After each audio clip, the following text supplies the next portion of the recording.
Hey guys, we have an update on our Schneider Skink project, and I've been wanting to make this video for quite a long time now. I just haven't had the time, so I do apologize, but we do have some fantastic updates, and we're super excited, so let's jump right into them.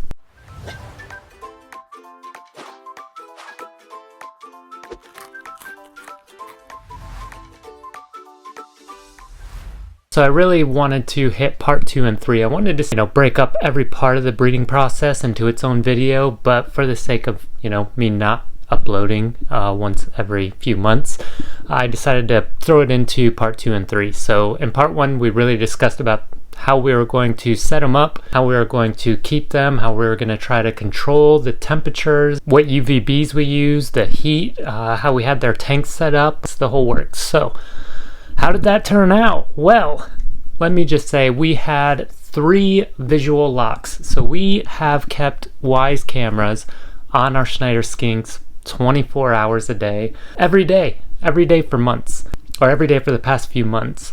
So we have part 2 of the breeding process. We're going to talk about part 2, and that's really the locking, or the introduction of the Schneider Skinks. And just so we're very clear, we want to spread this information because we want people to successfully breed Schneider Skinks. We don't want to keep it in-house. We don't want to keep it a secret.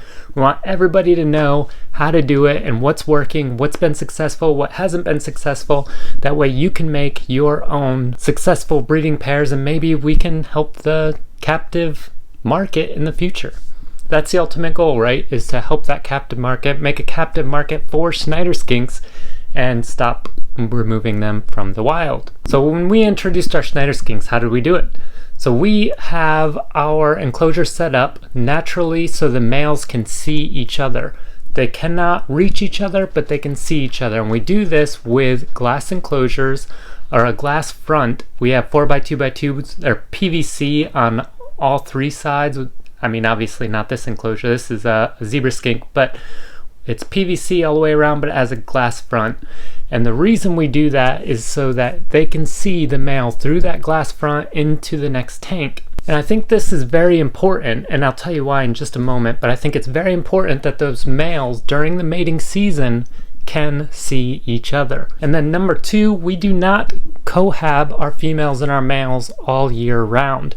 We only cohab them during, or introduce them during, the mating season. We introduced all 3 around the same time. None of them really had any interest in the females. I didn't see any breeding behavior. They were all very chill with each other, but we, again, had cameras on them at all times just in case anything got aggressive. But the very interesting part about it is I actually took one of the females out of the first, so we'll call them enclosure 1, 2, and 3. That's pair 1, 2, and 3. We took the pair 1 female out, and we had relocated her for maybe a day or 2 in a separate enclosure, and we reintroduced her. When we reintroduced her to the first enclosure, pair number 1, the male immediately, as soon as I put her on the ground, the male immediately came over, grabbed her, and mated her. And the reason this is so important, and why I'm explaining this to you, is the male in the second enclosure mated the next day. Seconds after that, male mated. The male across from that enclosure in pair number 3 started mating his female. It was seconds after. And I think it's very important that those males seen and recognized the other males were mating and felt the competition to pass their genes. Of course, this is all hypothetical. It's just an observation that I made during this season. Take it as you will, but I think it's important that those males can and do see each other during the breeding season, as they would in the wild. And we have 2 zebra skinks trying to mate right behind us. So it's a 2-for-1 show today. Anyway, now let's move on to part 3. So we had 3 locks. What happened after that? So initially we removed the females from the males after we had physically witnessed the locks. We got pictures, we got videos. I'll post some of the pictures here. I think we have a video in our shorts of the actual mating, if you're interested to see that and how it happened. And unfortunate to say, 2 of the females potentially did not lay eggs. We had 2 of the females together and then we had one female separate. The separate female did not lay eggs after 5 weeks. I am still monitoring it, but I'm pretty sure it's safe to say at this point that she's not going to lay eggs. I think it's been almost 6 weeks. No, I think it's been well over probably 6 or 7 weeks now, so I think it's safe to say that she's probably not going to lay, which is perfectly fine. The whole initial plan wasn't even to get eggs this year. It was really just to witness some sort of breeding behavior so we could work on it again next year and next season, and it was just fortunate enough that all of our females were locked. Now we get to the female from pair 2 and female from pair 3. It was pair 1 female that did not lay eggs.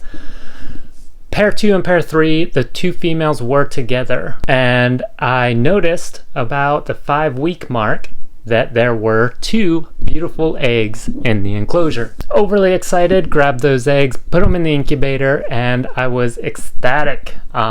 I did think that there was a possibility that the other female wasn't going to lay. She wasn't getting as big as from the female from pair 2, which I expect is the one that laid those 2 eggs. And when I say big, I mean she was huge. Now, fast forwarding to the next morning, we had 2 more beautiful eggs, and they were actually right behind where that big female was laying. So I knew for sure that those were her eggs. She had just laid them. I knew that those were hers. So we had 4 eggs total. The first 2 eggs potentially came from the other female, but I really believe that all 4 eggs came from the female from pair 2. I think all 4 came from female from pair 2. And the reason I say that is because the other female didn't seem to lose any weight. She didn't seem to flatten out. She didn't really looked to maintain weight through the whole time. Now, what is interesting, which leads me to believe maybe she did lay the eggs, is that when they were gravid, they refused to eat. I think after the first 2 weeks of being gravid, they would not eat anything, not a single bite until they laid those eggs.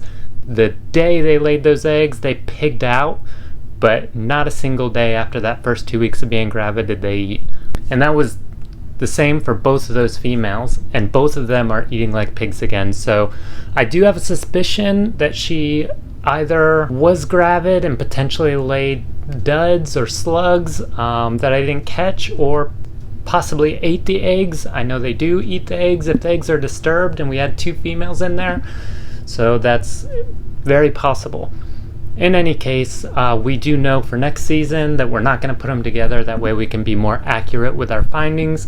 Not only that, but we thought it would be, what are the chances they're going to lay on the exact same day? We didn't think it was going to be, the very next morning. If that was the case, maybe they ate them, maybe they didn't. Maybe the 2 eggs were the 1 female, maybe the 2 eggs were the 2nd female. I'm not sure. All I know is we got 4 good eggs, and we put those in the incubator. So when we got those eggs, and I'll picture them here, we did put them in the incubator on vermiculite with semi-dry vermiculite. We do add a little bit of water to it every now and then at 88 degrees, and that 88 degrees does dry out the vermiculite pretty quick. So I would say about once a week we add just a little bit of water to it. Now fast forward to today, we've got about 10 days before they are ready to hatch. So it'll be about 30 days at 88 degrees in the semi-dry vermiculite. We did reach out to previous people who had success breeding Schneider Skinks, who were able to help us out with the information that they gathered. There's a great group on Facebook, Umises, I believe it's the Umises Breeders Group. Definitely check it out if you're interested in breeding Schneider Skinks. But the people there helped me out a lot as well. I had a lot of great conversations with them, and collectively everybody just wants to help the hobby. So now that we're within 10 days of hatching, how are the 4 eggs doing? So we have gorgeous eggs. They all have very strong veins running through them. The 3 of the eggs I candled earlier today, and I seen movement in all 3 of them. The 4th one does have a little bit of denting. It still looks good. It looks like the veins are very strong in it. I can see the outline of a lizard that's growing. But I have a little bit of a sneaking suspicion that if we're going to have a trouble egg, it's going to be that one. It has a little bit of denting, which usually means dehydration, but I just don't think there's enough research around Schneider eggs to make a good educated opinion on why it's denting, because the other three are perfectly fine, perfectly healthy, not denting at all. So I don't want to overhydrate them and risk losing all of the eggs to save one. So hopefully we'll have another update in about 10 days showing you videos of some baby Schneider Skinks. That's the goal, right? If that video never comes, we might not have been fortunate enough to get babies this year, but everything's looking good. Everything's on track. Looks like about in 10 days, give or take, we should have some baby Schneider Skinks. So if you guys enjoyed the video, please don't forget to leave a like and subscribe. It'll definitely help us out, help us spread the word, get those Schneider Skinks moving, get them breeding, get some babies going, and get some captive Schneiders in the hobby. And if you're trying to breed Schneider Skinks, please reach out. I'm an open book. I will share everything and anything with you that I possibly can to help you out on your venture. We're on Facebook, we're on Instagram, we're here, whatever. But it's definitely a big passion project for us, and happy to help all those that we can. We're 75% of the way there. We just need to cross that finish line and get those babies. Hope you guys enjoyed the video, and hopefully we will see you in the next one in part 4.